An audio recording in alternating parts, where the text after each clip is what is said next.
The notification lit up my phone at 11:47 p.m. on a Tuesday. A message from my cousin Rachel. "Mia, please tell me you haven't seen this yet." My stomach dropped before I even clicked the link. There it was, posted in the Henderson Family Circle Facebook group, a private group with 43 members, containing everyone from my grandmother to my youngest cousin. The poll was created by an account I knew better than my own reflection. Dad's profile picture smiling back at me, that photo from last year's Thanksgiving where he wore his stupid reindeer sweater. Paul. If you could erase one person from the family, should it be her? Below it, a photo of me from my high school graduation, cropped awkwardly, so my mother, who'd been standing beside me, was cut out entirely. 2 options beneath, yes or no. 17 people had voted yes. I sat frozen on my bed, my laptop open to the scholarship essay I'd been editing, my fingers hovering uselessly over the keys. According to YouTube analytics, 99.6% of viewers are not subscribed. That's a huge number. By subscribing the channel that is completely free, you'll help support the channel and never miss fresh content.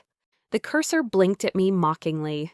I read the poll 3 times, 4 times, waiting for the words to rearrange themselves into something that made sense, something that didn't feel like a knife sliding between my ribs.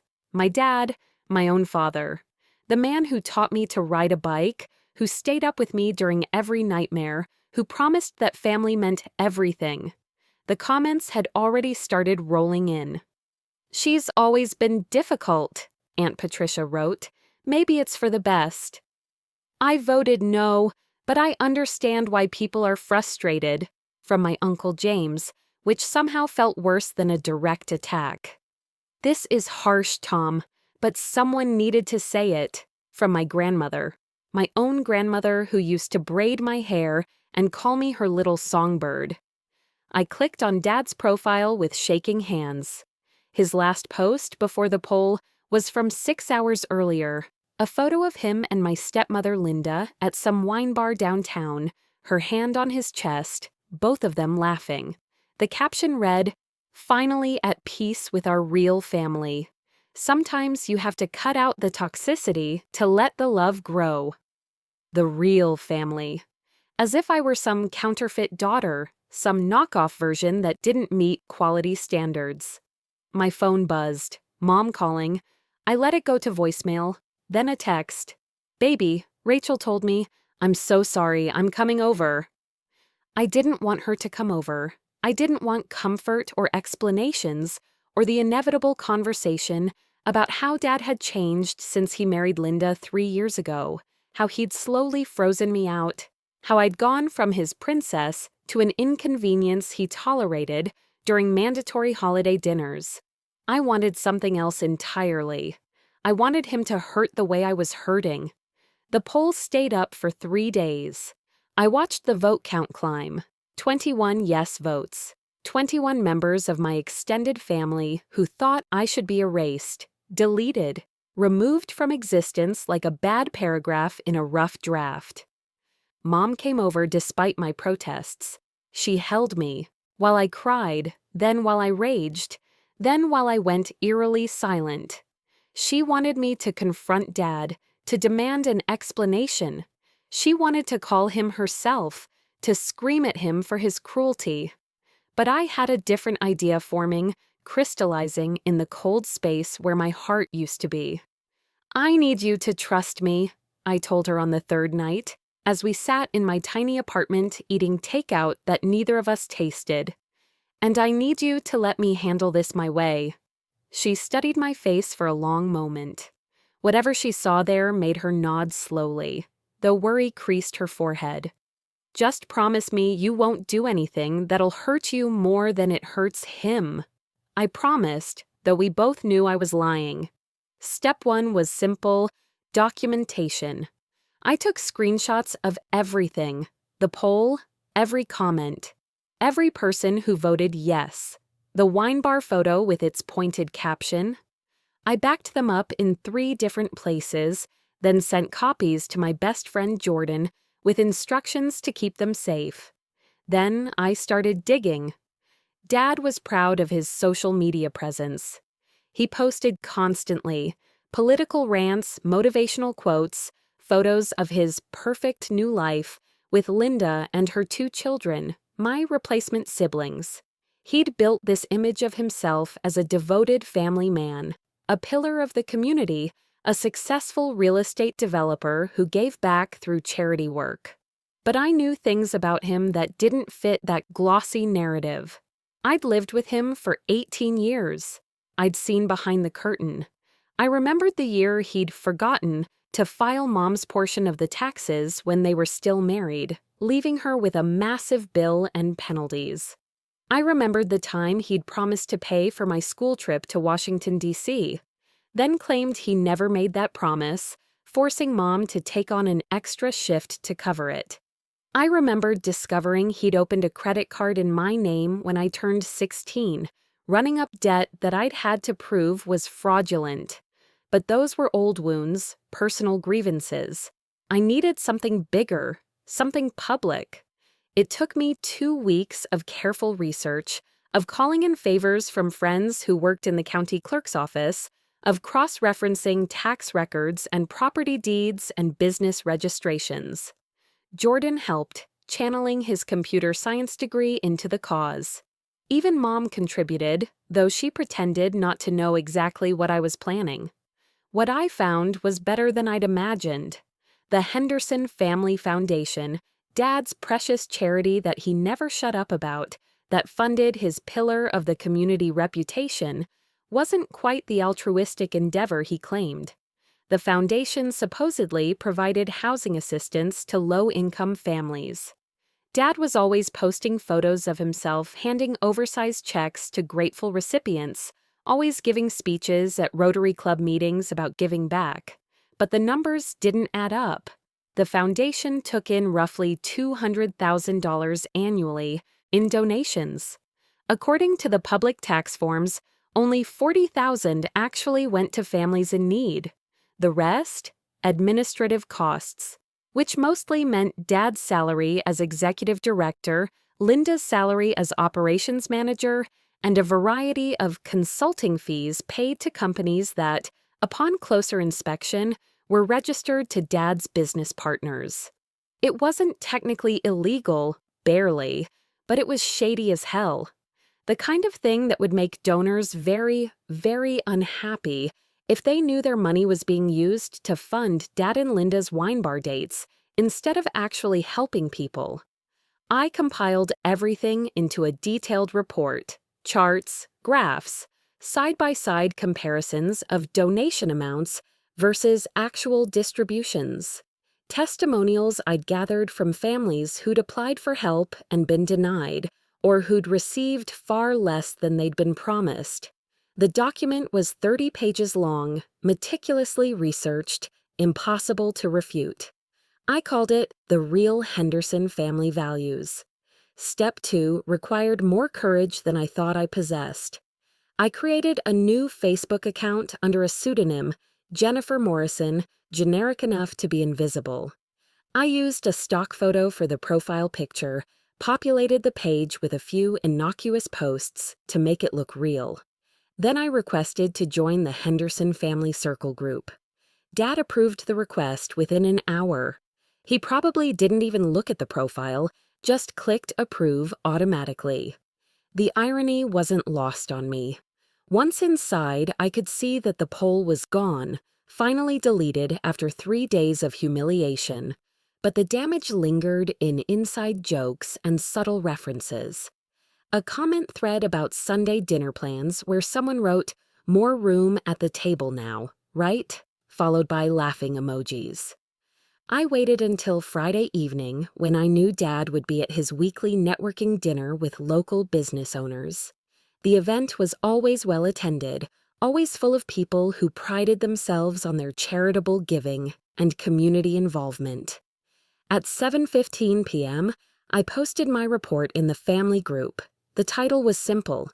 Since we're doing polls about who doesn't belong in this family, I thought we should examine who really represents our values. I didn't write a long explanation. I didn't need to. The document spoke for itself. I posted it, turned off my phone, and went to the gym. I ran on the treadmill until my legs shook and my lungs burned, and I couldn't think about anything except putting one foot in front of the other. By the time I turned my phone back on 2 hours later, the family group had exploded. 147 comments. Counting. My phone buzzed continuously with notifications, messages, missed calls. I ignored all of them, except one text from Jordan. "Holy shit, Mia. It's spreading beyond the family group. Someone shared it publicly." My hands trembled as I navigated to Dad's Facebook page. The post had been shared there by my cousin Michael, the same cousin who'd voted yes on the poll. His caption read, "I think Uncle Tom has some explaining to do. This is not what we thought we were supporting." The comments on that post were even more damning. Donors demanding refunds. Business associates distancing themselves. Friends expressing shock and betrayal. The president of the Rotary Club asking for an immediate meeting to review the foundation's practices. Dad had responded once, "This is a vicious lie spread by someone with an agenda. The foundation's books are completely transparent and legal." But people weren't buying it. Someone had already looked up the public tax forms and confirmed my numbers. A local journalist had commented asking for an interview. The mayor, who'd given Dad a community service award last year, had posted a carefully worded statement about the importance of accountability in charitable organizations. My phone rang, Dad's name on the screen. I answered. "What the hell have you done?" His voice was pure venom, shaking with rage. "Do you have any idea what you've just destroyed?" "Hi, Dad." My own voice surprised me with its steadiness. "How's your evening going?" "This is slander, Mia. I will sue you for every penny you'll ever earn. I will destroy your future. Everything in that report is factual and verifiable. You're welcome to sue me, though I'm not sure how that'll play with your reputation. But hey, at least you still have your real family, right? The one you were finally at peace with?" Silence. Then, "That poll wasn't about you specifically. Linda thought it would be a funny way to..." "To what? To publicly humiliate your daughter? To get our entire family to vote on whether I deserve to exist?" The steadiness cracked. 17 people voted to erase me, Dad. 17. And you started it. You posted my picture and asked if I should be deleted. You're being overly sensitive. It was a joke. Then this is a joke, too. A hilarious joke about how you've been using a charity that people donated to in good faith to fund your lifestyle while pretending to be some kind of saint. "Take it down," he demanded. "Take it down right now, and maybe I won't press charges." "Charges for what? Telling the truth?" I laughed, and it sounded unhinged even to my own ears. "You know what's funny, Dad? I didn't even share this publicly.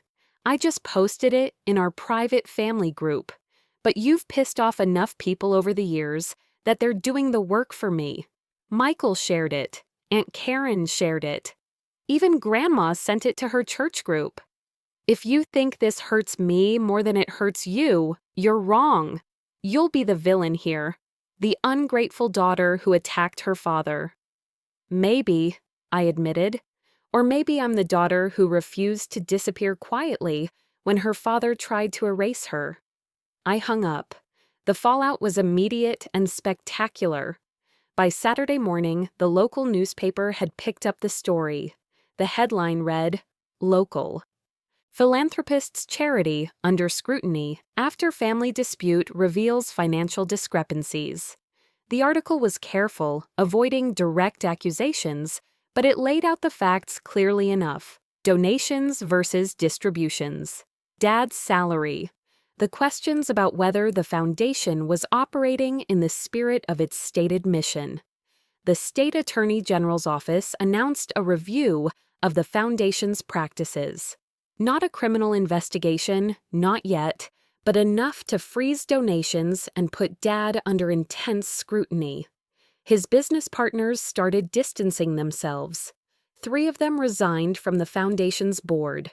The Rotary Club suspended his membership, pending the outcome of the review. Linda called me 12 times. I blocked her number. My grandmother called once, her voice trembling.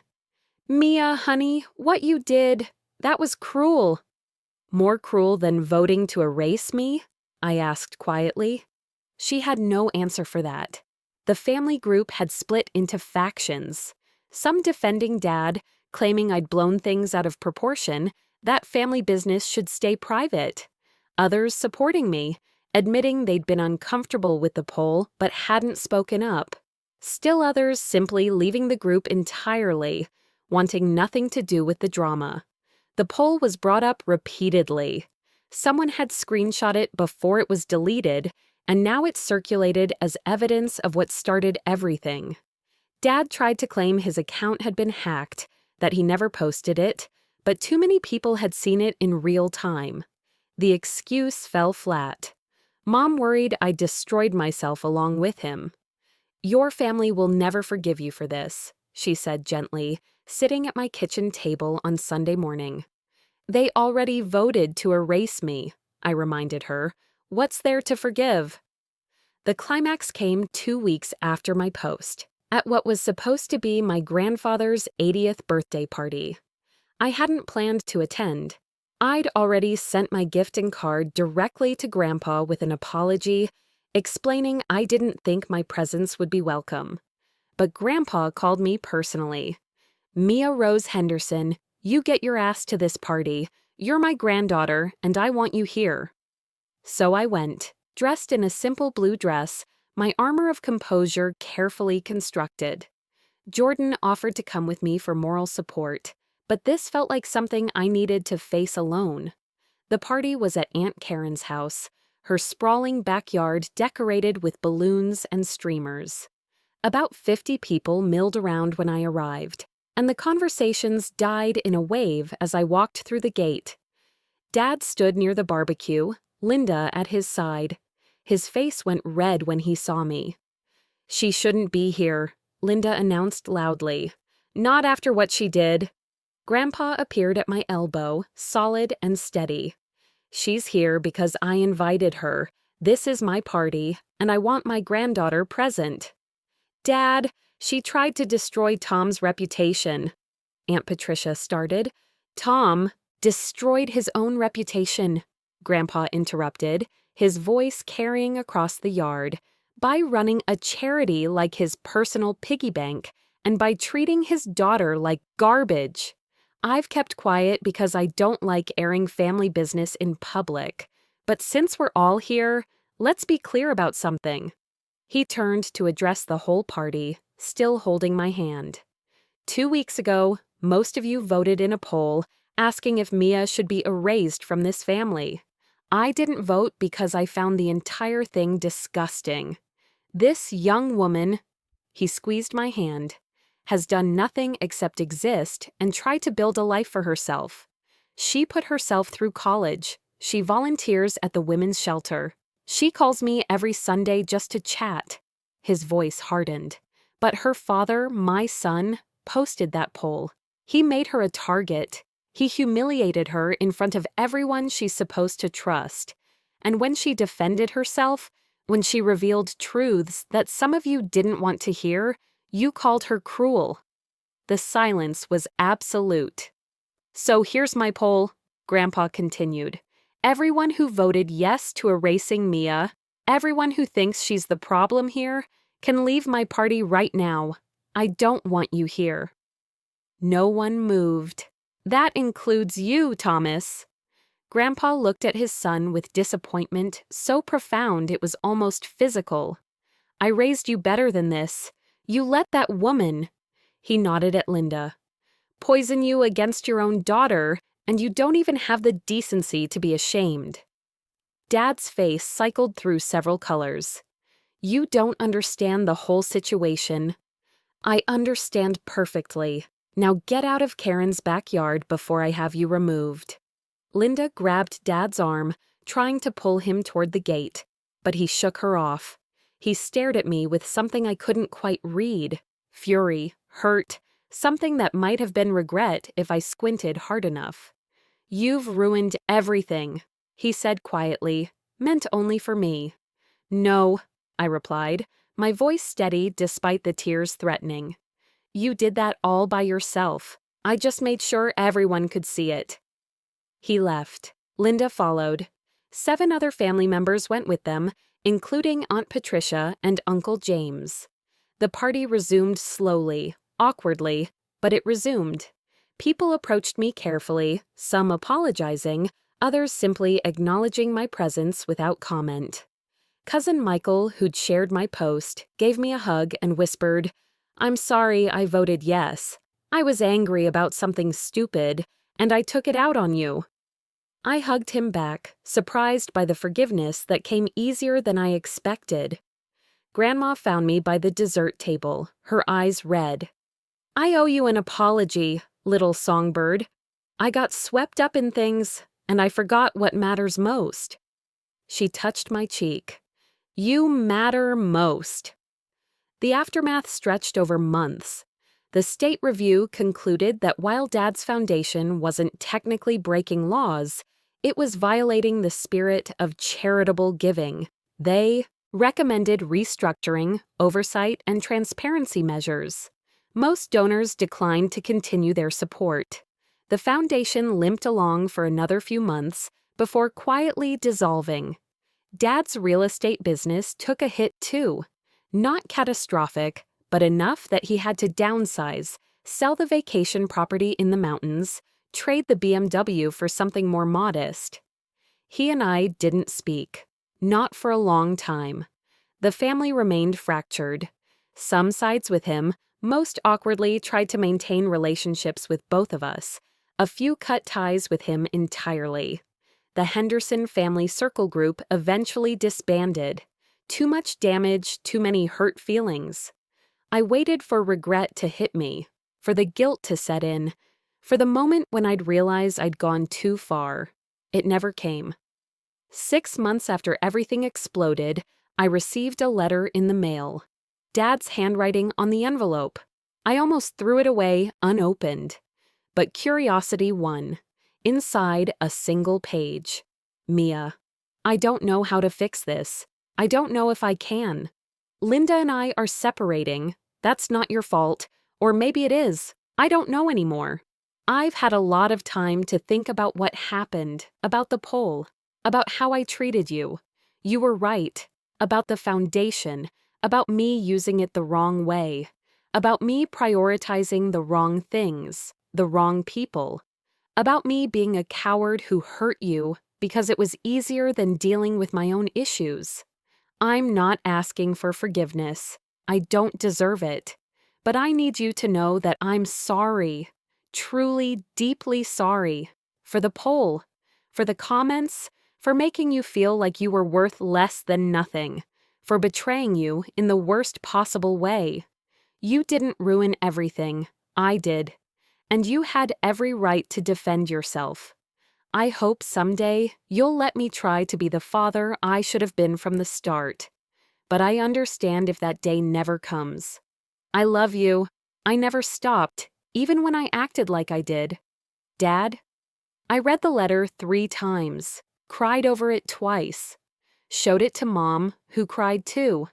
Then I folded it carefully and put it in my desk drawer. Maybe someday I'd respond. Maybe someday I'd be ready to let him try to rebuild what he'd destroyed. But not today. Today, I was enough on my own. Today, I didn't need his validation or his apology to know my worth. Today, I was the granddaughter Grandpa was proud of, the daughter Mom always believed in, the friend Jordan would go to war for, the woman who'd refuse to disappear quietly. A year after the poll, I graduated with my master's degree in social work. I started a job at a nonprofit that actually helped people, that actually used donations the way they were intended. Grandpa came to my graduation, sitting in the front row with Mom and Jordan. He cheered so loudly when they called my name that people 3 rows back jumped. Dad wasn't there. I'd sent him an invitation, but he didn't respond. I told myself I didn't care. Most days, I even believed it. But the day after graduation, a package arrived. Inside, a framed photo of me as a little girl, sitting on Dad's shoulders at the zoo, both of us laughing at something the elephant was doing. On the back, a note. "This is who I want to be again, working on it every day. So proud of you." Dad. I put the frame on my bookshelf next to all my other important things. Maybe someday he'd earn back a place in my life. Maybe not. Either way, I'd be okay. Because I'd learned something crucial through all of this. You can't erase someone who knows their own worth. You can try, you can vote. You can post cruel polls and make them feel small. But if they refuse to disappear, if they stand up and show the world exactly who you are in return, then the only person who gets erased is the one who tried to make them invisible. I'd refused to be erased, and I'd never regret that choice.